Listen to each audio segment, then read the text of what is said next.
Hello viewers, welcome back to the channel. Now today we are discussing two things. What appears to be a new Specialized Tarmac SL8 and some speculation around what it might be and what it might not be, and also looking at whether SRAM has a new Red level group set in the pipeline. But let's start with the Specialized. So what appears to be a new SL8 broke cover last week with some photos appearing from a Lotto Sudal training camp. Now, a few fuzzy photos are not a lot to go on, but we can indulge in some light speculation, right? And feel free to add yours down below in the comment section. For a start, what I think this bike does is rule out a return of the Venge that so many people have been hoping for. The Venge, remember, was killed off with the launch of the SL7. So what has Specialized likely focused on with the new bike? Well, weight and aero are my guesses.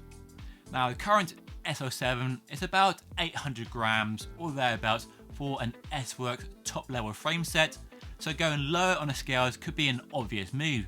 We've seen just how light a carbon frame can go with both the Athos from Specialized and the new Factor O2 VAM, showing just how light race bikes should be in the current generation. So making the SL8 at or below the UCI 6.8 kilo rule with pedals, computer and GPS transponder, i.e. ready to ride and race, would be a good move. So that is one potential, making it lighter.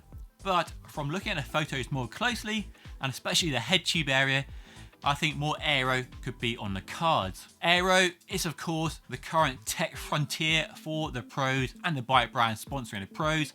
The racing is faster than ever before and the margins are smaller, especially in this year's Tour de France.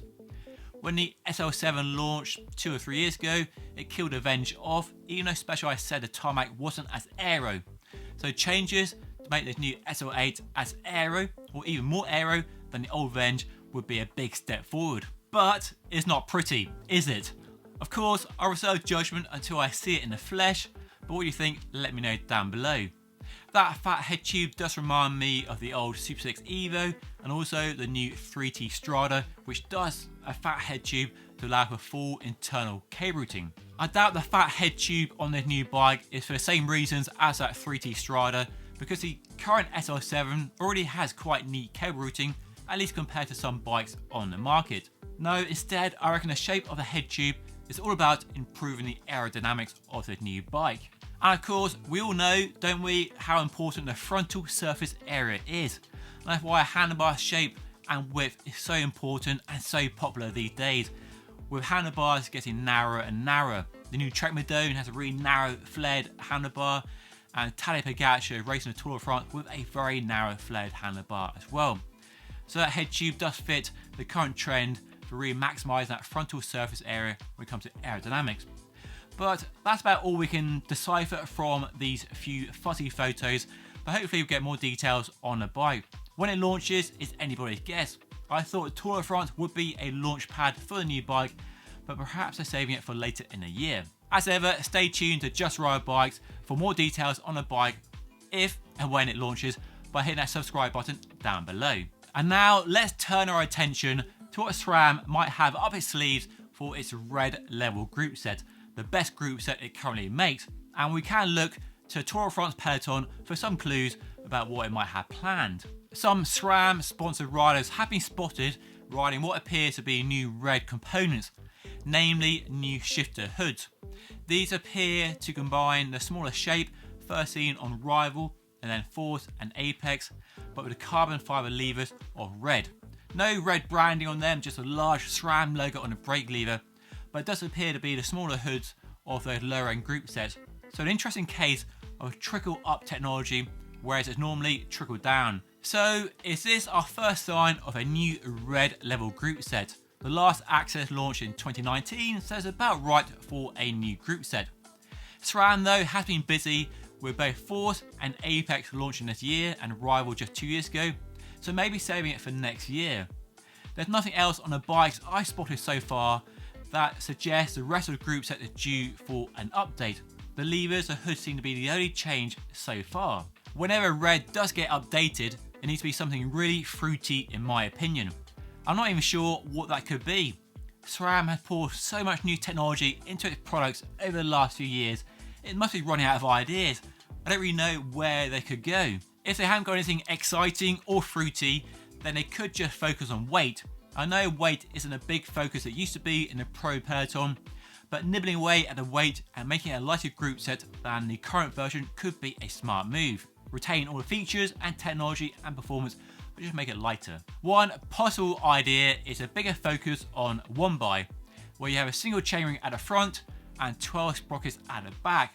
And we have seen some high profile riders on a one by group set this year try and save weight on their aero race bikes. So a bigger focus on one by could be a reasonable guess for a new Red group set. The other perhaps obvious move could be to use the transmission technology they launched on their mountain bike side a few weeks ago. You might have seen it. If you haven't, there's loads of stuff on the internet, and you go and watch my review of the Canyon E mountain bike, link down below in case you missed that. And transmission is all about removing the rear mech hanger and having a rear derailleur that bolts directly to the frame around the through axle on the frame.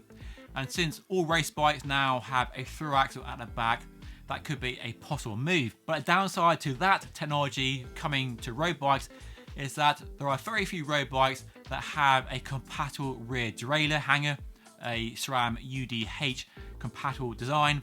So that could slow that progress of that technology to road bikes, and whether that transmission actually brings any tangible benefits to the road bike world remains to be seen. But that's one possible option, because they do like to mix and match their road and mountain bike and gravel technology across the different platforms. And then perhaps the boldest possible move for SRAM, and a really interesting move if it happens, could be front shifting integrated into a chain set and doing away with the front mech completely. In patents unearthed by bikerumour.com, I'll put a link down below, there are some fascinating drawings for a potentially game-changing product launch. So what SRAM appear to have developed is a twin chainring design with a shifting mechanism hidden behind a big aero chainring that rotates with a chain set, and through a clever series of pulleys and levers can move the chain across the two chainrings. In very simple terms, what they've done is remove the front mech and put that component into the chain set itself to shift the chain across the two chainrings with no front mech on the frame. It's a pretty complex looking design, isn't it? And if this is the direction SRAM is going in, well, personally, with an open mind, I can't wait to see it in the flesh. And I can't wait to see the comments on it as well, because I know some people are very, very attached to the front mech, or front derailleur if you prefer. But if we look at what the front mech actually is, it's very crude.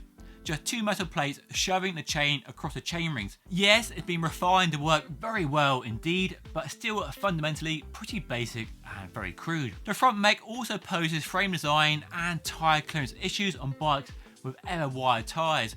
So endurance bikes, all road bikes and gravel bikes. And we're seeing the benefits of one by over in the mountain bike world by removing that limitation on frame and suspension design, so it could have the same impact on road bikes. If you feel like we've been here before, well, we have, sort of. About 10 years ago, or maybe more, SRAM put the Hammerschmidt on the market. This was a 2-speed crankset aimed at mountain bikes and was the company's first sign of a desire to move away from the front mech. Hammerschmidt offered a 1-to-1 and overdrive gear ratio setup with benefits like better chain alignment, improved ground clearance, but on the downside, it suffered from noticeable drag and was very expensive, so it never really caught on. So could it be another attempt at developing something similar and ultimately trying to kill off the humble front mech? Well, time will tell. With SRAM, anything is possible. They are a company that knows no bounds when it comes to tech development. Whether it's a good thing or not remains to be seen, but I have an open mind and can't wait to see if and when it happens. So to recap, we have a brand new Specialized Tarmac SL8 coming soon. It's a time to hold off on that SL7 purchase, and some new interesting developments from SRAM for their top level group set. Could be a mild update or a wild update. I can't wait to see. And you'll see it here on Just Ride Bikes, so make sure you subscribe to the channel by hitting the button right here. And if you want to see some other tour tech news, then watch the video right here. But that's all for today. Thank you so much for watching. I'll see you all again very soon.